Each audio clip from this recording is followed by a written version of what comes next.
Dr. Ravi Garg, Director Pioneer Immigration, ICCRC member, authorized by Canada Government and Canada Embassy ਵੱਲੋਂ ਸਾਰਿਆਂ ਨੂੰ ਨਮਸਕਾਰ, ਸਤਿ ਸ਼੍ਰੀ ਅਕਾਲ, ਗੁੱਡ ਮਾਰਨਿੰਗ।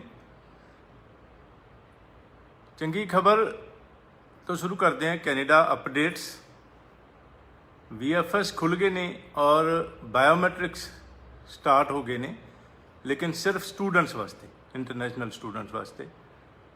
ਹਾਲੇ ਵਿਜ਼ਿਟਰ ਵੀਜ਼ਾ ਜਾਂ ਹੋਰ ਵੀਜ਼ਾ ਦੇ ਵਾਸਤੇ ਸ਼ੁਰੂ ਨਹੀਂ ਹੋਈ, ਲੇਕਿਨ ਹਾਲੇ ਪਾਸਪੋਰਟ ਦੀ ਸਟੈਂਪਿੰਗ ਸ਼ੁਰੂ ਨਹੀਂ ਹੋਈ ਔਰ ਬਾਇਓਮੈਟ੍ਰਿਕਸ ਦੀ ਡੇਟਸ ਮਿਲਣੀਆਂ ਵੀ ਸ਼ੁਰੂ ਹੋ ਗਈਆਂ ਨੇ। ਬਾਇਓਮੈਟ੍ਰਿਕਸ ਦੀ ਜਿਹੜੀ ਹੈ ਅਪਲਾਈ ਕੀਤਾ ਔਰ ਸਟੂਡੈਂਟਸ ਦਾ, ਔਰ ਬਾਈ ਈਮੇਲ ਉਹਨਾਂ ਦੀਆਂ ਡੇਟਸ ਆਉਣੀਆਂ ਸ਼ੁਰੂ ਹੋ ਗਈਆਂ। ਸੋ ਇੱਕ ਬੜੀ ਵਧੀਆ ਗੱਲ ਹੈਗੀ ਹੈ, ਤਾਂ ਕਿ ਬਾਇਓਮੈਟ੍ਰਿਕਸ ਕਰਾਂਗੇ ਔਰ ਉਸ ਤੋਂ ਬਾਅਦ ਅਪਡੇਟ ਜਿਹੜੀ ਹੈ ਅੰਬੈਸੀ ਵੱਲੋਂ ਵੀਜ਼ਾ ਛੇਤੀ ਆਉਣ ਦੀ ਸੰਭਾਵਨਾ ਹੋਏਗੀ। ਮੈਡੀਕਲ ਹਾਲੇ ਸ਼ੁਰੂ ਨਹੀਂ ਹੋਏ, ਅੰਬੈਸੀ ਨੇ ਹਾਲੇ ਸ਼ੁਰੂ ਨਹੀਂ ਕਰਵਾਏ, ਔਰ ਲੇਕਿਨ ਕਰੋਨਾ ਦੇ ਕੇਸਿਸ ਕਾਫੀ ਘਟ ਗਏ ਨੇ। ਘਟਣ ਦਾ ਮਤਲਬ ਹਾਲੇ ਇਹ ਨਹੀਂ ਹੈ ਕਿ ਆਪਾਂ ਜਿਹੜੀ ਪ੍ਰੀਕਾਸ਼ਨਸ ਲੈਂਦੇ ਆ ਉਹ ਹਾਲੇ ਵੀ ਲੈਣੀਆਂ ਪੈਣੀਆਂ, ਉਹ ਬੰਦ ਨਹੀਂ ਕਰਨੀਆਂ। ਡਿਸਟੈਂਸਿੰਗ ਉਸੇ ਤਰ੍ਹਾਂ 6 ਫੁੱਟ ਤੋਂ ਜ਼ਿਆਦਾ ਦਾ ਡਿਸਟੈਂਸ, ਔਰ ਮਾਸਕ ਮੂੰਹ 'ਤੇ ਪਾ ਕੇ ਰੱਖਣਾ ਹੈ, ਸੈਨੀਟਾਈਜ਼ਰ ਯੂਜ਼ ਕਰਨਾ ਹੈ ਔਰ ਅਵੋਇਡ ਕਰਨਾ ਹੈ ਭੀੜ ਭੜੱਕੇ ਸਿਨੇਮਾ ਹਾਲਸ ਔਰ ਮਾਲਸ ਔਰ ਸ਼ਾਪਿੰਗ ਔਰ ਇੱਧਰ ਉੱਧਰ ਜਾਣਾ ਆਉਣਾ। ਸਿਰਫ ਜ਼ਰੂਰੀ ਕੰਮ ਵਾਸਤੇ ਹੀ ਕਿਤੇ ਜਾਣਾ। ਅਤੇ ਕਰੋਨਾ ਦੇ ਕੇਸਿਸ ਘਟਣ ਕਰਕੇ ਬਹੁਤ ਚਾਂਸ ਨੇ ਜਲਦੀ ਮੈਡੀਕਲ ਸਟੂਡੈਂਟਸ ਦੇ ਸ਼ੁਰੂ ਹੋ ਜਾਣਗੇ। ਕਿਊਬੈਕ 'ਤੇ ਜਿਹੜੇ ਸਟੂਡੈਂਟ ਸੀਗੇ ਉਹਨਾਂ ਦੀਆਂ ਈਮੇਲਸ ਜਿਹੜੀਆਂ ਨੇ ਅੰਬੈਸੀ ਵੱਲੋਂ ਕਿਊਬੈਕ ਦੇ ਸਟੂਡੈਂਟਸ ਨੂੰ ਜ਼ਿਆਦਾਤਰ ਨੂੰ ਆ ਚੁੱਕੀਆਂ ਨੇ ਔਰ ਹੁਣ ਵੀ ਕੁਛ ਨੂੰ ਆ ਰਹੀਆਂ ਨੇ। ਧਿਆਨ ਰੱਖਣਾ ਹੈ ਕਿ ਜਲਦੀ ਤੋਂ ਜਲਦੀ ਡਾਕੂਮੈਂਟਸ, ਪਹਿਲਾਂ ਵੀ ਪਿਛਲੇ ਲਾਈਵ ਸੈਸ਼ਨ ਦੇ ਵਿੱਚ ਅਲੱਗ-ਅਲੱਗ ਟੌਪਿਕਸ 'ਤੇ ਕਈ ਗੱਲਬਾਤ ਹੁੰਦੀ ਹੈ, ਅਪਡੇਟਸ ਸਾਂਝੇ ਕਰਦੇ ਹਾਂ ਆਪਾਂ ਹਰ ਸੈਟਰਡੇ ਨੂੰ ਸਵੇਰੇ 11 ਵਜੇ ਇੰਡੀਆ ਟਾਈਮ ਦੇ ਮੁਤਾਬਕ। ਅਤੇ ਪਿਛਲੇ ਲਾਈਵ ਸੈਸ਼ਨਸ ਜਿਹੜੇ ਨੇ ਫੇਸਬੁੱਕ, ਇੰਸਟਾਗ੍ਰਾਮ, YouTube 'ਤੇ ਹੁੰਦੇ ਨੇ, ਜਾ ਕੇ ਤੁਸੀਂ ਪਿਛਲੇ ਜਿਹੜੇ ਅਪਡੇਟਸ ਵੀ ਦੇਖ ਸਕਦੇ ਹੋ। ਅਤੇ ਕਿਊਬੈਕ ਦੇ ਸਟੂਡੈਂਟਸ ਨੂੰ ਜਿਹੜੀ ਈਮੇਲਸ ਆਉਂਦੀਆਂ ਪਈਆਂ ਨੇ, ਉਸ ਦੀ ਡਿਟੇਲ ਕਿ ਕੀ ਰਿਕੁਆਇਰਮੈਂਟਸ ਨੇ, ਪਿਛਲੇ ਲਾਈਵ ਸੈਸ਼ਨ ਵਿੱਚ ਆਪਾਂ ਗੱਲ ਕੀਤੀ ਸੀ ਬੜੀ ਡਿਟੇਲ ਦੇ ਵਿੱਚ। ਸੋ ਉਹ ਉੱਥੇ ਜਾ ਕੇ ਤੁਸੀਂ ਦੇਖ ਸਕਦੇ ਹੋ ਕੀ ਰਿਕੁਆਇਰਮੈਂਟਸ ਨੇ, ਅੰਬੈਸੀ ਨੇ ਕੀ ਮੰਗਿਆ ਹੈਗਾ ਕਿਊਬੈਕ ਦੇ ਸਟੂਡੈਂਟਸ ਕੋਲੋਂ। 3 ਰਿਕੁਆਇਰਮੈਂਟਸ, ਔਰ ਉਹਨਾਂ ਸਟੂਡੈਂਟਸ ਨੂੰ ਮੇਰੇ ਵੱਲੋਂ ਇੰਸਟਰਕਸ਼ਨਸ ਕਿ 30 ਦਿਨ ਦਾ ਟਾਈਮ ਮਿਲਿਆ ਸੀਗਾ, ਜ਼ਿਆਦਾਤਰ ਨੂੰ 10, 12, 15 ਦਿਨ ਹੋ ਗਏ ਨੇ। ਟਾਈਮ ਥੋੜ੍ਹਾ ਹੈਗਾ। ਆਪਣੇ ਕੰਸਲਟੈਂਟ ਨੂੰ, ਸਾਨੂੰ ਜਿਹੜੇ ਸਾਡੇ ਸਟੂਡੈਂਟਸ ਨੇ, ਸਾਨੂੰ ਜਾਂ ਆਪਣੇ ਕੰਸਲਟੈਂਟ ਨੂੰ ਜਲਦੀ ਤੋਂ ਜਲਦੀ ਡਾਕੂਮੈਂਟਸ ਦੇ ਦਿਓ ਤਾਂ ਕਿ ਛੇਤੀ ਅੰਬੈਸੀ ਨੂੰ ਅਪਡੇਟ ਕੀਤਾ ਜਾ ਸਕੇ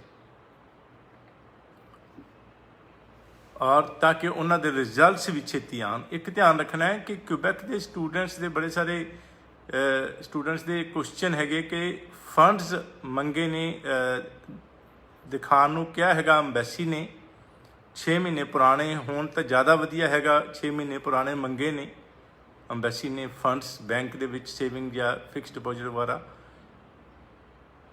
ਉਹ ਆਪਾਂ ਫੰਡਸ ਦੇ ਡਾਕੂਮੈਂਟ ਅੰਬੈਸੀ ਨੂੰ ਭੇਜ ਕੇ ਇਹ ਧਿਆਨ ਰੱਖਣਾ ਹੈ ਕਿ ਕੋਸ਼ਿਸ਼ ਕਰਨਾ ਕੈਨੇਡਾ ਜਦ ਤੱਕ ਪਹੁੰਚ ਨਹੀਂ ਜਾਂਦੇ ਉਦੋਂ ਤੱਕ ਆਪਾਂ ਮੇਨਟੇਨ ਰੱਖੀਏ ਅਕਾਊਂਟਸ ਦੇ ਵਿੱਚ, ਜਾਂ ਫਿਕਸਡ ਡਿਪੋਜ਼ਿਟ ਵਗੈਰਾ ਉਹਨੂੰ ਕਢਾਈਏ ਨਾ, ਯੂਜ਼ ਨਾ ਕਰੀਏ, ਉਹਨੂੰ ਰੱਖ ਲਈਏ।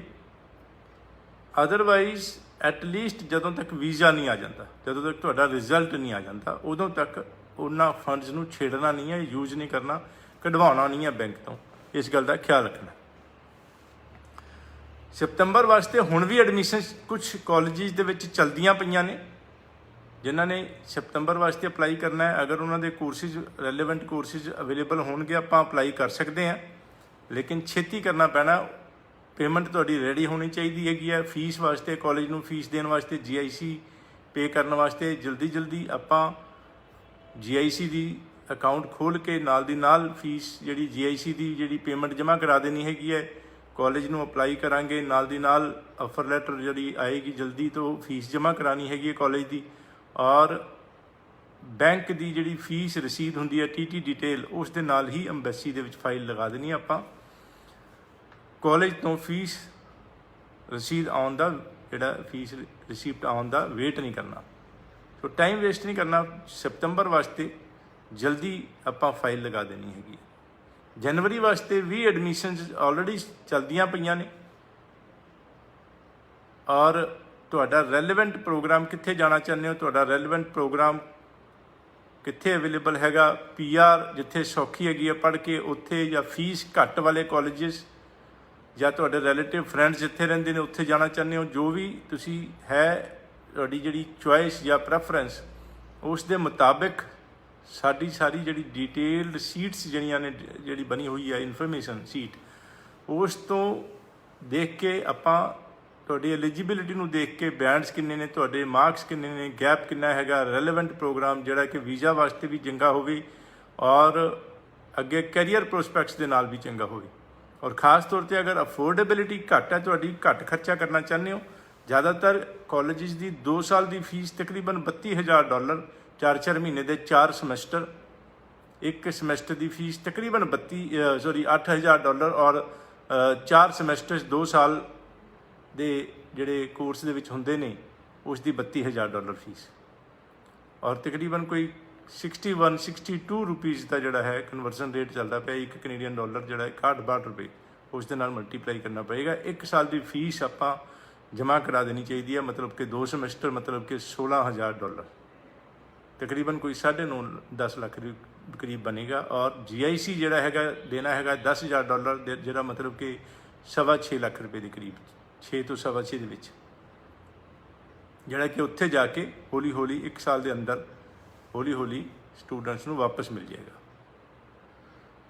ਸੋ ਇਹ ਜਿਹੜੇ ਫੰਡਸ ਵੀ ਤੁਹਾਡੇ ਰੈਡੀ ਹੋਣੇ ਚਾਹੀਦੇ ਨੇ, ਔਰ ਲੇਕਿਨ ਜਿਹੜੇ ਅਫੋਰਡ ਘੱਟ ਕਰਦੇ ਨੇ, ਘੱਟ ਖਰਚਾ ਕਰਨਾ ਚਾਹੁੰਦੇ ਨੇ, KPU ਦਾ ਪੋਸਟ ਗ੍ਰੈਜੂਏਟ ਪ੍ਰੋਗਰਾਮ ਹੈਗੇ ਨੇ, ਕੌਂਟੀਨੈਂਟਲ ਪੋਲੀਟੈਕਨਿਕ ਯੂਨੀਵਰਸਿਟੀ ਦੇ, ਲੈਂਪਟਨ ਕਾਲਜ ਦੇ, ਕੇਪ ਬ੍ਰਿਟਨ ਯੂਨੀਵਰਸਿਟੀ ਦੇ, ਇਹ ਪੋਸਟ ਗ੍ਰੈਜੂਏਟ ਪ੍ਰੋਗਰਾਮ ਦੀ ਫੀਸ ਘੱਟ ਹੈਗੀ ਹੈ। ਹੋਰ ਵੀ ਕਈ ਬੈਨੀਫਿਟਸ ਹੈਗੇ ਨੇ ਇਹਨਾਂ ਦੇ, ਤਕਰੀਬਨ $25,000 2 ਸਾਲ ਦੀ ਫੀਸ। CNC ਜਿਹੜਾ ਹੈਗਾ ਕਾਲਜ ਆਫ ਨਿਊ ਕੈਲੇਡੋਨੀਆ ਔਰ NBCC, ਇਹਨਾਂ ਦੀ ਫੀਸ ਤਕਰੀਬਨ ਕੋਈ $22,000, $24,000, NBCC ਦੀ 20,000, CNC ਦੀ 24-25,000 2 ਸਾਲ ਦੀ ਫੀਸ। ਪੋਸਟ ਸੈਕੰਡਰੀ ਪ੍ਰੋਗਰਾਮ ਦੀ ਵੀ ਘੱਟ ਹੈਗੀ CNC ਦੇ ਵਿੱਚ ਵੀ ਔਰ NBCC ਦੇ ਵਿੱਚ। ਤੋ ਇਸ ਤਰੀਕੇ ਨਾਲ ਅਲੱਗ-ਅਲੱਗ ਕਾਲਜਿਸ ਦੇ ਅਲੱਗ-ਅਲੱਗ ਪ੍ਰੋਗਰਾਮ ਦੀ ਫੀਸ ਵੀ ਤੁਸੀਂ ਦੇਖ ਸਕਦੇ ਹੋ, ਤੁਹਾਡੀ ਅਫੋਰਡੇਬਿਲਿਟੀ। ਔਰ ਪਾਇਨੀਅਰ ਇਮੀਗ੍ਰੇਸ਼ਨ ਕਦੇ ਵੀ ਕਿਸੇ ਨੂੰ ਵੀ ਇਸ ਤਰ੍ਹਾਂ ਦਾ ਕੋਈ ਪ੍ਰੋਗਰਾਮ ਨਹੀਂ ਦੱਸਦੀ ਸਾਡੀ ਆਫਿਸਿਸ ਜਿੱਥੇ ਪੜ੍ਹ ਕੇ ਸਟੂਡੈਂਟਸ ਨੂੰ ਪੋਸਟ ਗ੍ਰੈਜੂਏਟ ਵਰਕ ਪਰਮਿਟ ਨਾ ਮਿਲੇ। ਸੋ ਕਿਹੜੇ ਕਾਲਜ ਦੇ ਵਿੱਚ ਪੜ੍ਹ ਕੇ ਪੋਸਟ ਗ੍ਰੈਜੂਏਟ ਵਰਕ ਪਰਮਿਟ ਮਿਲਦਾ ਹੈ ਜਾਂ ਨਹੀਂ ਮਿਲਦਾ, ਇਹ ਆਪਾਂ ਕੈਨੇਡਾ ਅੰਬੈਸੀ ਦੀ ਵੈਬਸਾਈਟ 'ਤੇ ਦੇਖ ਸਕਦੇ ਹਾਂ। ਗੂਗਲ 'ਤੇ ਲਿਖੋ DLI ਲਿਸਟ ਕੈਨੇਡਾ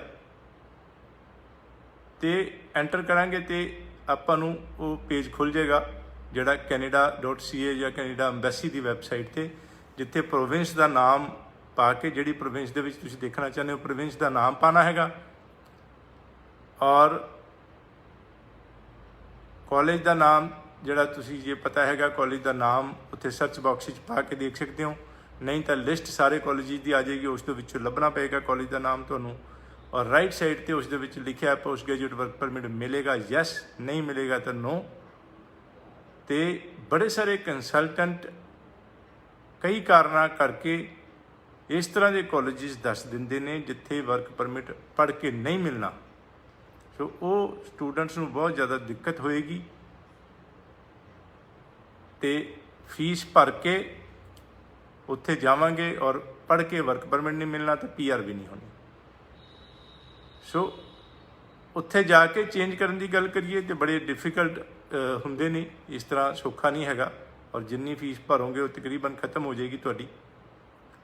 ਔਰ ਇੱਕ ਜਿਹੜਾ ਕੱਲ੍ਹ ਮੇਰੇ ਕੋਲ ਕਲਾਇੰਟ ਸੀਗਾ, ਕਿਤੋਂ ਆਫਰ ਲੈਟਰ ਲੈ ਕੇ ਆਏ KPU ਦੀ, ਉਹਨਾਂ ਦੇ 6.5 ਓਵਰਆਲ, ਨਾਟ ਲੈਸ ਦੈਨ 5.5 ਬੈਂਡ ਸੀਗੇ, 6.5 ਨਾਟ ਲੈਸ ਦੈਨ 6 ਨਹੀਂ ਸੀਗੇ ਜਿਹੜੀ KPU ਦੀ ਰਿਕੁਆਇਰਮੈਂਟ ਹੈ। ਸੋ ਪਿਛਲੇ ਜਿਹੜਾ ਲਾਈਵ ਸੈਸ਼ਨ ਵਿੱਚ ਔਰ ਕਈ ਥਾਂ 'ਤੇ TV ਇੰਟਰਵਿਊਜ਼ ਵਗੈਰਾ 'ਤੇ ਗੱਲ ਕੀਤੀ ਸੀਗੀ ਕਿ ਇੰਡੀਆ ਦੇ ਵਿੱਚ ESL ਦੇ ਨਾਲ ਇੰਗਲਿਸ਼ ਦਾ ਕੋਰਸ ਲਗਾ ਕੇ, ਮਤਲਬ ਕਿ ਇੰਸਟੀਟਿਊਸ਼ਨ ਦੀ, ਕਾਲਜ ਯੂਨੀਵਰਸਿਟੀ ਦੀ ਰਿਕੁਆਇਰਮੈਂਟ ਜੋ ਇੰਗਲਿਸ਼ ਦੀ ਹੈਗੀ ਆ ਆਈਲੈਟਸ ਦੀ ਜਾਂ ਹੋਰ ਟੈਸਟਾਂ ਦੀ, ਡੁਓਲਿੰਗੋ ਟੈਸਟ ਹੈਗਾ ਔਰ PTE ਹੈਗਾ, ਟੋਫਲ ਹੈਗਾ, ਜੇ ਸਟੂਡੈਂਟ ਉਸ ਨੂੰ ਮੀਟ ਨਹੀਂ ਕਰਦਾ ਔਰ ਕਾਲਜ ਯੂਨੀਵਰਸਿਟੀ ESL ਲਗਾ ਦਿੰਦੀ ਹੈ, ਇਹਦਾ ਮਤਲਬ ਇਹ ਕਿ ਲਿਖ ਕੇ ਇਹ ਦੇ ਦਿੰਦੀ ਕਿ ਪਹਿਲਾਂ ਇੰਗਲਿਸ਼ ਦਾ ਕੋਰਸ ਕਰਾਂਗੇ, ਉਸ ਤੋਂ ਬਾਅਦ ਮੇਨ ਕੋਰਸ ਸ਼ੁਰੂ ਹੋਏਗਾ, ਅਤੇ ਉਸ ਨੂੰ ਫਾਊਂਡੇਸ਼ਨ ਵੀ ਕਹਿ ਦਿੰਦੇ ਹਾਂ, ਫਾਊਂਡੇਸ਼ਨ ਕੋਰਸ ਕਰਵਾਉਣਗੇ ਇੰਸਟੀਟਿਊਸ਼ਨ, ਅਤੇ ਉਸ ਵਾਸਤੇ ਇੰਡੀਆ ਤੋਂ ਵੀਜ਼ਾ ਨਹੀਂ ਦਿੰਦੇ, ਕਿਉਂਕਿ ਇੱਕ ਕਿਸਮ ਦੀ ਉਹ ਕੰਡੀਸ਼ਨ ਹੋ ਜਾਂਦੀ ਹੈ ਕਿ ਪਹਿਲਾਂ ਇੰਗਲਿਸ਼ ਦਾ ਟੈਸਟ, ਇੰਗਲਿਸ਼ ਪੜ੍ਹਾਂਗੇ, ਉਸ ਦਾ ਟੈਸਟ ਪਾਸ ਕਰਾਂਗੇ, ਉਸ ਤੋਂ ਬਾਅਦ ਫਿਰ ਆਪਾਂ ਨੂੰ ਮੇਨ ਕੋਰਸ ਵਿੱਚ ਐਡਮਿਸ਼ਨ ਮਿਲੇਗੀ। ਅਤੇ ਬਟ ਇਫ ਕਿ ਜੇ ਫਿਰ ਕੀ ਹੋਏਗਾ, ਜੇ ਆਪਾਂ ਇੰਗਲਿਸ਼ ਦਾ ਹੁੰਦਾ ਇਸ ਤਰ੍ਹਾਂ ਹੀ ਹੈ ਕਿ ਅਗਰ ਇੰਗਲਿਸ਼ ਦੇ ਕੋਰਸ ਦੇ ਵਿੱਚ ਉੱਥੇ ਇਨ ਕੈਨੇਡਾ ਸਟੂਡੈਂਟਸ ਦੇ ਵਿੱਚ ਸਟੂਡੈਂਟਸ ਇਸ ਤਰ੍ਹਾਂ ਲੈ ਲੈਂਦੇ ਨੇ ਜਿਹੜੇ ਉੱਥੇ ਜਾ ਕੇ ਕਾਲਜ ਤੋਂ ਟਰਾਂਸਫਰ ਕਰਦੇ ਨੇ ਇੱਕ ਥਾਂ ਤੋਂ ਦੂਜੀ ਥਾਂ, ਉਹਨਾਂ ਨੂੰ ਕਿਉਂਕਿ ਆਲਰੇਡੀ ਸਟੱਡੀ ਪਰਮਿਟ ਲੱਗਿਆ ਹੁੰਦਾ, ਉਹ ਇਸ ਤਰ੍ਹਾਂ ਦੀ ਜਿਹੜੀ ਹੈ ਆਫਰ ਲੈਟਰ ਲੈ ਕੇ ਪੜ੍ਹਾਈ ਸ਼ੁਰੂ ਕਰ ਸਕਦੇ ਨੇ, ਉਹਨਾਂ ਨੂੰ ਅਲਾਊਡ ਹੈਗਾ। ਲੇਕਿਨ ਅਗੇਨ ਕਿ ਮੈਂ ਜ਼ਿਆਦਾਤਰ ਇਹ ਦੇਖਿਆ ਕਿ ਅੰਗਰੇਜ਼ੀ ਦਾ ਕੋਰਸ ਸ਼ੁਰੂ ਕਰਨ ਤੋਂ ਬਾਅਦ ਉਹਨਾਂ ਤੋਂ ਅੰਗਰੇਜ਼ੀ ਦਾ ਕੋਰਸ ਦੀ ਜਿਹੜੀ ਰਿਕੁਆਇਰਮੈਂਟ ਆ ਉਹੀ ਨਹੀਂ ਪਾਸ ਹੋ ਪਾਉਂਦੇ, ਉਹੀ ਨਹੀਂ ਮੀਟ ਕਰ ਪਾਉਂਦੇ, ਅਤੇ ਮੇਨ ਕੋਰਸ ਸ਼ੁਰੂ ਹੀ ਨਹੀਂ ਕਰ ਪਾਉਂਦੇ, ਅੰਗਰੇਜ਼ੀ ਦੇ ਵਿੱਚ ਹੀ ਫਸੇ ਰਹਿ ਜਾਂਦੇ। ਸੋ ਇਹ ਸੈਂਸ ਬਣਦੀ ਹੈਗੀ ਹੈ ਕਿ ਇਟ ਮੇਕ ਸੈਂਸ ਕਿ ਉਹ ਜਿਹੜੀ ਸਹੀ ਨਹੀਂ ਹੈਗੀ। ਆਪਾਂ ਜਿੰਨੇ ਤੁਹਾਡੇ ਆਈਲੈਟਸ ਦੇ ਬੈਂਡ ਨੇ ਉਸ ਇੰਸਟੀਟਿਊਸ਼ਨ ਵਿੱਚ ਐਡਮਿਸ਼ਨ ਲੈਣੀ ਹੈ ਜਿੱਥੇ ਤੁਹਾਡੀ ਰਿਕੁਆਇਰਮੈਂਟ ਮੀਟ ਹੁੰਦੀ ਹੈ, ਪੂਰੀ ਹੁੰਦੀ ਹੈ।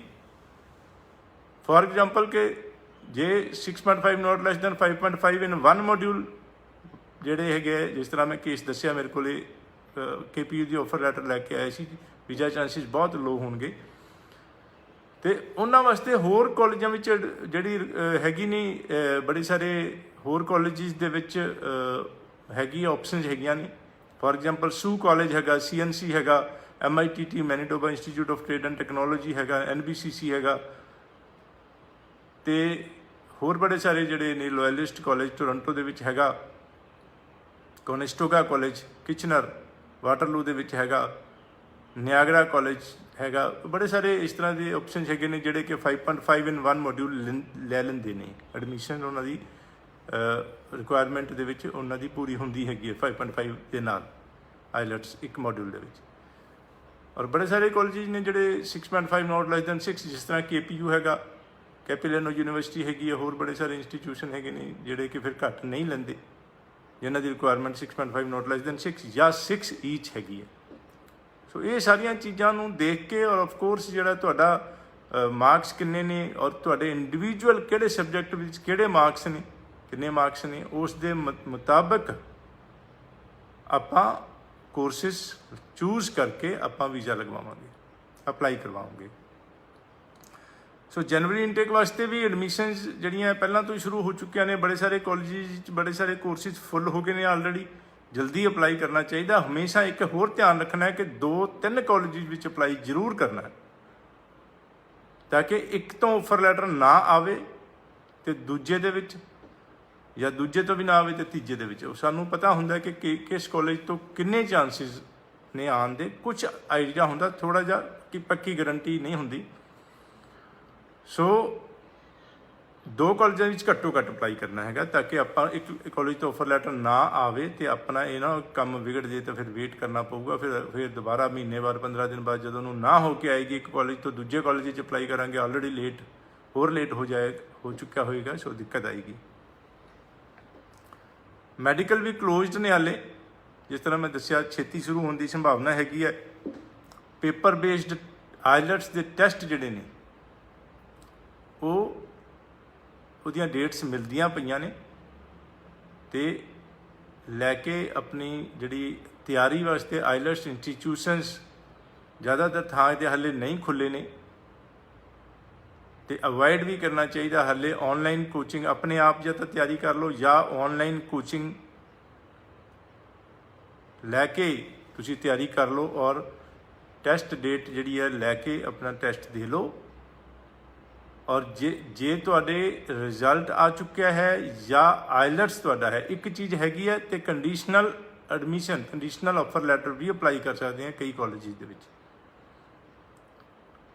ਔਰ ਰਿਜ਼ਲਟ ਜਿਹੜਾ ਹੈਗਾ CBSE ਦਾ ਉਹ ਗਵਰਨਮੈਂਟ ਨੇ ਕਿਹਾ ਹੈਗਾ ਕਿ 31 ਜੁਲਾਈ ਨੂੰ ਡਿਕਲੇਅਰ ਕਰ ਦੇਣਗੇ। ਔਰ ਪਿਛਲੇ ਜਿਹੜਾ 12th 40% ਲੈਣਗੇ, ਜਿਹੜੇ 12th ਦੇ ਵਿੱਚ ਜਿਹੜੇ ਅਸਾਈਨਮੈਂਟਸ ਜਾਂ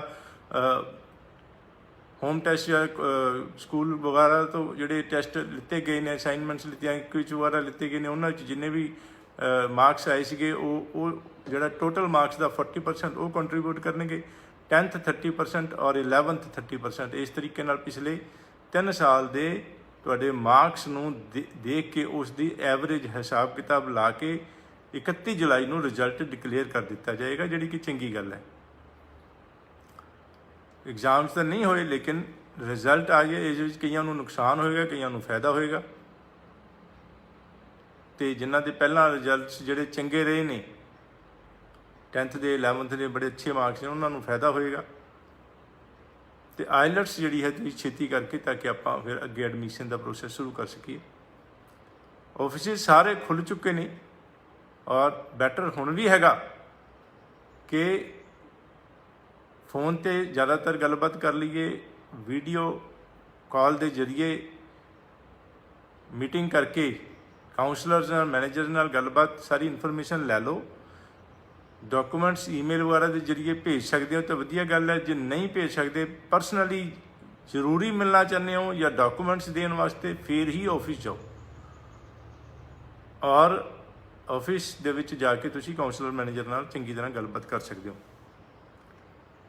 ਸੋ ਫਲਾਈਟਸ 31 ਜੁਲਾਈ ਤੱਕ ਹੁਣ ਵੀ ਹਾਲੇ ਬੰਦ ਨੇ ਔਰ ਸਤੰਬਰ ਵਾਲੇ ਸਟੂਡੈਂਟਸ ਮੇਰੀ ਵੱਲੋਂ ਐਡਵਾਈਸ ਕਿ ਬੈਟਰ ਹੈਗਾ ਅਗਸਤ ਦੇ ਵਿੱਚ ਫਿਰ ਕਾਫੀ ਚਾਂਸਿਸ ਨੇ ਖੁੱਲ੍ਹਣ ਦੇ ਫਲਾਈਟਸ, ਅਤੇ ਆਪਾਂ ਅਗਸਤ ਦੇ ਵਿੱਚ ਬੁੱਕ ਕਰਵਾ ਕੇ ਏਅਰ ਟਿਕਟਸ ਅਤੇ ਅਗਸਤ ਦੇ ਵਿੱਚ ਚਲੇ ਜਾਈਏ ਔਰ ਜਾਣਾ ਚਾਹੀਦਾ ਹੈਗਾ।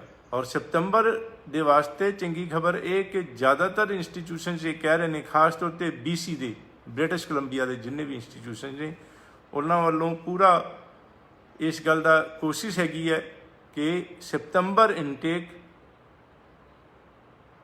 ਇਨ ਪਰਸਨ ਕਲਾਸਿਸ ਦਾ ਮਤਲਬ face to face personally attend ਕਰ ਸਕਣਗੇ ਸਟੂਡੈਂਟਸ, ਆਨਲਾਈਨ ਨਹੀਂ ਹੋਣਗੀਆਂ, ਜਾਂ ਅੱਧੀਆਂ ਕਲਾਸਾਂ ਆਨਲਾਈਨ, ਅੱਧੀਆਂ face to face blended study ਹੋਏਗੀ।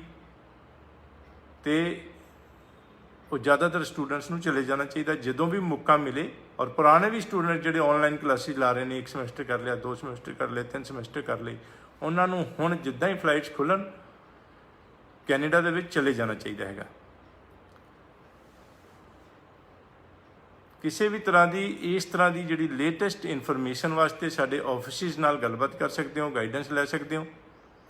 ਇੱਕ ਗੱਲ ਦਾ ਹੋਰ ਖਿਆਲ ਕਿ ਜ਼ਿਆਦਾਤਰ ਫਲਾਈਟਸ ਜਿਹੜੇ ਏਅਰਲਾਈਨਸ ਜਿਹੜੀਆਂ ਨੇ, ਉਹਨਾਂ ਨੇ ਆਲਰੇਡੀ ਇਹ ਕਹਿ ਦਿੱਤਾ, ਕੰਡੀਸ਼ਨ ਰੱਖ ਦਿੱਤੀ ਹੈ ਕਿ ਵੈਕਸੀਨੇਸ਼ਨ ਹੋ ਚੁੱਕੀ ਹੋਣੀ ਚਾਹੀਦੀ ਹੈ। ਜਿਹੜੀ ਹੈ ਤੁਹਾਨੂੰ ਇੰਜੈਕਸ਼ਨ, ਜਿਹੜੇ ਟੀਕੇ ਜਿਹੜੇ ਨੇ, ਵੈਕਸੀਨ ਜਿਹੜੇ ਕਰੋਨਾ ਵਾਇਰਸ ਦੇ ਵਾਸਤੇ, ਉਹ ਸਟੂਡੈਂਟਸ ਨੂੰ ਲੱਗੇ ਹੋਣੇ ਚਾਹੀਦੇ ਨੇ। ਔਰ ਇੰਡੀਅਨ ਗੌਰਮੈਂਟ ਨੇ ਸਪੈਸ਼ਲ ਪ੍ਰੋਵੀਜ਼ਨ ਕੀਤੀ ਹੈ, ਸਪੈਸ਼ਲ ਇਸ ਗੱਲ ਦਾ ਖਿਆਲ ਰੱਖਿਆ ਹੈਗਾ ਕਿ ਇੱਕ ਫਾਰਮ ਹੈਗਾ, ਉਹ ਭਰ ਕੇ ਇੰਟਰਨੈਸ਼ਨਲ ਸਟੂਡੈਂਟਸ ਜਿਹੜੇ ਬਾਹਰ ਜਾਣਾ ਚਾਹੁੰਦੇ ਨੇ, ਉਹਨਾਂ ਨੂੰ ਪ੍ਰੈਫਰੈਂਸ ਦਿੱਤੀ ਹੈ, ਪਹਿਲ ਦੇ ਆਧਾਰ 'ਤੇ ਉਹਨਾਂ ਨੂੰ ਟੀਕਾ ਲਗਾਇਆ ਜਾਏਗਾ।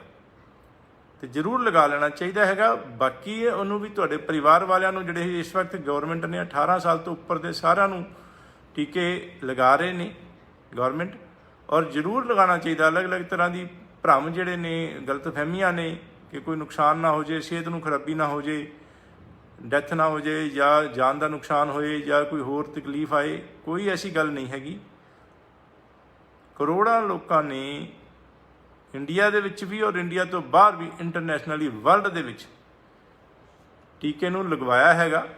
ਕੋਈ ਪ੍ਰੋਬਲਮ ਨਹੀਂ ਹੈ। ਕੋਈ 1 ਕਰੋੜ ਦੇ ਵਿੱਚ 1, 2, 4, 10 ਨੂੰ ਹੋ ਜਾਵੇ ਤਾਂ ਕੋਈ ਇਸ ਤਰ੍ਹਾਂ ਦੀ ਛੋਟੀ ਮੋਟੀ ਕੋਈ ਰਿਐਕਸ਼ਨ ਹੋ ਗਿਆ, ਛੋਟੀ ਮੋਟੀ ਕੋਈ ਗੱਲਬਾਤ ਹੋਈ, ਤਾਂ ਕੋਈ ਐਸੀ ਗੱਲ ਨਹੀਂ। ਲੇਕਿਨ ਉਸ ਦਾ ਬਚਾਅ ਬਹੁਤ ਜ਼ਿਆਦਾ ਹੈਗਾ ਔਰ ਕਰੋਨਾ ਤੋਂ ਬਚਾਅ ਹੈਗਾ। ਇੱਕ ਜਿਹੜਾ ਹੈਗਾ ਅੱਗੇ ਫੈਲਦਾ ਨਹੀਂ ਹੈਗਾ। ਔਰ ਜੇ ਕਰੋਨਾ ਦਾ ਟੀਕਾ ਲੱਗਣ ਤੋਂ ਬਾਅਦ ਕਰੋਨਾ ਹੋ ਜਾਵੇ, COVID-19, ਤੇ ਘੱਟ ਅਸਰ ਕਰਦਾ ਹੈ, ਮਤਲਬ ਘੱਟ ਮਾਰ ਕਰਦਾ, ਘੱਟ ਖਰਾਬੀ ਕਰਦਾ ਹੈਗਾ। ਬਚਾਅ ਦੇ ਵਿੱਚ ਬਹੁਤ ਹੈਲਪਫੁਲ ਹੈਗੀ ਇਹ ਜਿਹੜੀ ਵੈਕਸੀਨ ਹੈਗੀ ਹੈ, ਜ਼ਰੂਰ ਲਗਵਾਉਣੀ ਚਾਹੀਦੀ, ਕੋਈ ਨੁਕਸਾਨ ਵਾਲੀ ਗੱਲ ਨਹੀਂ ਹੈ। ਔਰ 2-4-6 ਘੰਟੇ 10 ਘੰਟੇ ਮਾੜਾ ਮੋਟਾ ਜਿਹੜਾ ਫੀਵਰ ਜਿਹਾ ਫੀਲ ਹੁੰਦਾ, ਇੱਕ ਕਰੋਸ਼ਨ ਵਗੈਰਾ ਦੀ ਗੋਲੀ ਖਾਣੀ ਹੈ, ਕੁਛ ਨਹੀਂ ਹੈ। ਮੇਰੇ ਸਾਰੇ ਮੈਂ ਵੀ ਔਰ ਮੇਰੇ ਸਾਰੇ ਪਰਿਵਾਰ ਨੇ ਟੀਕੇ ਲਗਵਾ ਲਏ ਹੈ। ਮੈਂ ਹੁਣ ਵੀ ਦੇਖਦਾ ਬੜੇ ਸਾਰੇ ਜਿਹੜੇ ਜਾਣ ਪਛਾਣ ਵਾਲਿਆਂ ਨਾਲ ਗੱਲ ਕਰਦਾ, ਡਰੇ ਹੁੰਦੇ ਨੇ, ਲਗਾਉਣਾ ਨਹੀਂ ਚਾਹੁੰਦੇ, ਔਰ ਕਾਫੀ ਲੋਕਾਂ ਨੇ ਨਹੀਂ ਲਗਵਾਈ, ਅਤੇ ਉਹ ਇੱਕ ਕਾਫੀ ਗਲਤ ਚੀਜ਼ ਹੈਗੀ ਹੈ, ਜਿਹਦੇ ਕਰਕੇ ਸਮਾਜ ਨੂੰ, ਤੁਹਾਨੂੰ ਵੀ ਨੁਕਸਾਨ ਹੋਣ ਦਾ ਖਤਰਾ ਹੈਗਾ, ਔਰ ਤੁਹਾਡੇ ਕਰਕੇ ਬਾਕੀ ਤੁਹਾਡੇ ਜਾਣ ਪਹਿਚਾਣ ਜਿਹਨੂੰ ਵੀ ਮਿਲੋਗੇ ਤੁਸੀਂ, ਔਰ ਅੜੋਸ ਪੜੋਸ ਜਿਹੜਾ ਉਹ ਸਾਰਿਆਂ ਨੂੰ ਖਤਰਾ ਹੋਣ ਦੀ ਸੰਭਾਵਨਾ ਹੋਏਗੀ। ਉਸ ਤੋਂ ਬਚਣਾ ਚਾਹੀਦਾ। ਇਹਦਾ ਮਤਲਬ ਇਹ ਕਿ ਇੰਜੈਕਸ਼ਨ ਜ਼ਰੂਰ ਲਵਾਓ ਛੇਤੀ ਤੋਂ ਛੇਤੀ। ਅਤੇ ਇੰਟਰਨੈਸ਼ਨਲ ਟਰੈਵਲ ਵਾਸਤੇ ਤਾਂ ਖਾਸ ਤੌਰ 'ਤੇ, ਔਰ ਕੋਵੈਕਸਿਨ ਜਿਹੜਾ ਹੈਗਾ ਉਹ ਇੰਡੀਅਨ ਮੇਡ ਹੈਗਾ, ਹਾਲੇ ਉਸ ਨੂੰ ਇੰਟਰਨੈਸ਼ਨਲੀ ਮਨਜ਼ੂਰੀ ਨਹੀਂ ਮਿਲੀ। ਕੋਵੀਸ਼ੀਲਡ ਜਿਹੜਾ ਹੈਗਾ ਉਹ ਉਸ ਨੂੰ ਮਨਜ਼ੂਰੀ ਮਿਲੀ ਹੋਈ ਹੈਗੀ ਹੈ ਇੰਟਰਨੈਸ਼ਨਲ ਟਰੈਵਲਿੰਗ ਵਾਸਤੇ, ਔਰ ਕੋਵੀਸ਼ੀਲਡ ਲਗਵਾਉਣਾ ਚਾਹੀਦਾ ਜਿਹੜੇ ਇੰਟਰਨੈਸ਼ਨਲ ਟਰੈਵਲ ਕਰਨਾ ਚਾਹੁੰਦੇ ਨੇ। ਕੋਵੈਕਸਿਨ ਜਿਹੜਾ ਹੈਗਾ ਨਹੀਂ ਲਗਵਾਉਣਾ। ਹੋਰ ਵੀ ਕਿਸੇ ਤਰ੍ਹਾਂ ਦੀ ਇਨਫੋਰਮੇਸ਼ਨ ਵਾਸਤੇ ਆਫਿਸਿਸ ਦੇ ਵਿੱਚ ਕੰਟੈਕਟ ਕਰ ਲਓ, ਵੈਲਕਮ।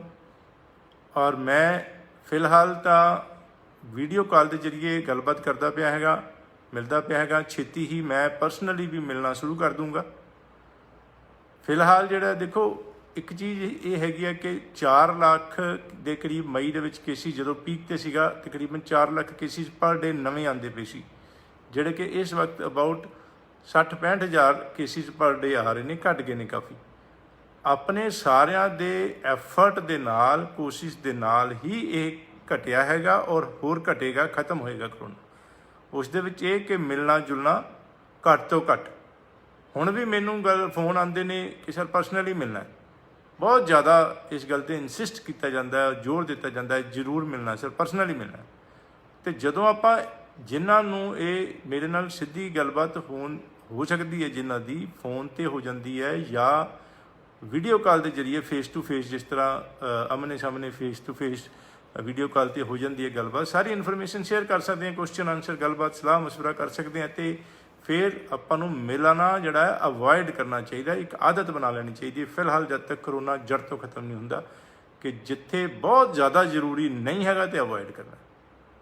ਅਤੇ ਆਪਾਂ ਇਸ ਗੱਲ ਦਾ ਧਿਆਨ ਦਈਏ। ਲਾਪਰਵਾਹੀਆਂ ਜਿਹੜੀਆਂ ਨੇ ਇਹ ਅੱਗੇ ਵੀ ਖਰਾਬ ਕੀਤੀਆਂ ਨੇ, ਖਰਾਬ ਕਰਨਗੀਆਂ। ਟੇਕ ਸਪੈਸ਼ਲ ਕੇਅਰ, ਪੜ੍ਹਿਆ ਲਿਖਿਆ ਸਮਝਦਾਰਾਂ ਵਾਂਗੂ ਬਿਹੇਵ ਕਰਨਾ ਆਪਾਂ, ਔਰ ਇੱਕ ਚੰਗਾ ਸਿਟੀਜ਼ਨ ਦਾ ਮਤਲਬ ਇਹ ਕਿ ਤਾਂ ਹੀ ਇਸ ਚੀਜ਼ ਦਾ ਜਿਹੜਾ ਫਾਇਦਾ ਸੁਸਾਇਟੀ ਨੂੰ ਹੋਏਗਾ। ਘੱਟ ਤੋਂ ਘੱਟ ਬਾਹਰ ਨਿਕਲਣਾ ਹੈਗਾ। ਦੇਖੋ, ਫੋਨ ਕਿਸੇ ਨੂੰ ਫੋਨ ਕਰੀਏ ਤਾਂ ਫੋਨ 'ਤੇ ਪਹਿਲਾਂ ਹੀ ਗੌਰਮੈਂਟ ਨੇ ਰਿੰਗ ਟੋਨ ਜਿਹੜੀ ਹੈਗੀ ਹੈ ਗੱਲਬਾਤ ਇਹ ਦੱਸਦੇ ਨੇ ਕਿ ਸਿਰਫ ਜ਼ਰੂਰੀ ਹੋਣ 'ਤੇ ਹੀ ਘਰੋਂ ਬਾਹਰ ਨਿਕਲੋ, ਔਰ ਡਿਸਟੈਂਸ ਰੱਖੋ 6 ਫੁੱਟ ਤੋਂ ਜ਼ਿਆਦਾ ਦਾ, ਮੂੰਹ 'ਤੇ ਮਾਸਕ ਜ਼ਰੂਰ ਰੱਖੋ। ਜੇ ਇਕੱਲੇ ਜਾ ਰਹੇ ਹਾਂ ਤਾਂ ਫਿਰ ਵੀ ਇੱਕ ਮਾਸਕ ਲਾ ਸਕਦੇ ਹਾਂ। ਜੇ ਕਿਸੇ ਦੇ 6 ਫੁੱਟ ਦੇ ਅੰਦਰ ਡਿਸਟੈਂਸ ਘੱਟਦਾ ਹੈਗਾ ਤਾਂ 2 ਮਾਸਕ ਲਾਣੇ ਚਾਹੀਦੇ ਹੈਗੇ। हैंड सैनिटाइजर बार हथ धोने वगैरह सारा पूरा ख्याल रखना है। तो कोरोना तो हुण भी देखो, अज खबर आई है कि जिहड़े मिल्खा सिंह जी की डैथ हो गई, कुछ 2-3-4 दिन पहला मिल्खा सिंह जी की वाइफ की 85 ईयर्स दे विच PGI दे विच जिहड़ा कोरोना करके डैथ हो गई सी। मिल्खा सिंह जी नूं भी कोविड होया और PGI दे विच 91 ईयर्स की उम्र दे विच उन्हां दी भी डैथ हो गई। अज तो कल हुई सी, तो वो ये हाले भी मार करता पिया हैगा। मेरे पहला भी दस्सिया जी, मेरे एक बहुत खास दोस्त की डैथ हो गई। होर कई जान पछाण दे विच अक्सर ये जिहड़ा सुनन दे विच आंदा पिया, किसी की डैथ हो गई, होर किसी की डैथ हो गई। सो टेक स्पैशल केयर, एक दूजे नूं बचाव करिए और ख्याल रखिए। मेरे वालों बहुत बहुत शुभकामनावां, तो जुड़न वास्ते बहुत बहुत धन्यवाद एक बार फिर। और अगले शनिवार सवेरे 11 बजे फिर दोबारा गलबात करांगे और इन्फॉर्मेशन अपडेट शेयर करांगे। किसी भी तरह की इन्फॉर्मेशन वास्ते तुसीं ऑफिस दे जिहड़े मेरे परसन ने काउंसलर मैनेजर नाल गलबात कर सकते हो। मेरे बारे, कंपनी बारे 2003 तो पायनियर इमीग्रेशन 100% ऑनेस्टी, ट्रांसपेरेंसी और ख्याल, स्पैशल केयर जिहड़ा रब नूं हाज़र नाज़र मन के कसम खा के तुहाडी केयर करदी पई हैगी है। वेलकम। और मेरे बारे और कंपनी बारे, पायनियर इमीग्रेशन बारे जानने लई कंपनी की वैबसाइट www.pioneerimmigration.com जदों खोलोगे तो 15 मिनट की वीडियो चलेगी, वो जरूर देखो। ਉਸ ਦੇ ਵਿੱਚ ਸਾਰੀ डिटेल्स ने।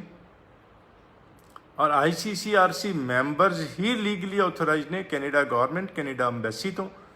कैनेडा अंबैसी की वैबसाइट cic.gc.ca या canada.ca उत्थे जाके एक सर्च बॉक्स दे विच ऑथोराइज्ड रिप्रजेंटेटिव लिखना हैगा तो वो दसणगे कैनेडा अंबैसी वालों किहड़े मंजूरशुदा कंसलटेंट ने। ICCRC मैंबरस की लिस्ट दिखा देंगे, वो उसनूं क्लिक करांगे तो ICCRC जिहड़ी कैनेडियन गवर्नमेंट की डेजिग्नेटेड बॉडी उसकी वैबसाइट ते आपां चले जावांगे और उत्थे जिहड़ा है लिस्ट दी हुई कौन कौन ऑथोराइज्ड कंसलटेंट ने। और ICCRC मैंबर नाम ही होण ते कंपनी दे हैड या खास तौर पर ICCRC मैंबरस होण ते ये कंपनी दे हैड बिल्कुल भी खुद नहीं मिलते क्लाइंट्स नूं और खुद ख्याल नहीं करते। ईवन बैकएंड ते बैठ के हर केस का किहड़ा कॉलेज किहड़ा कोर्स तुहानूं दिता गया, फाइल देखनी चैक करनी, हर चीज़ का ध्यान रखना, जे लोड़ है तो गलबात करनी स्टूडेंट्स के नाल, ये नहीं करते इन्हां गल्लां दा ख्याल। और कई कंसलटेंट कह दिंदे ने कि ICCRC मैंबर साडे पैनल ते नहीं और हुंदे नहीं या हुंदे ने तो कैनेडा बैठे ने, उन्हां दा ख्याल ही नहीं तुहाडे फाइल वाल, तुहाडे नाल गलबात ही नहीं हुंदी।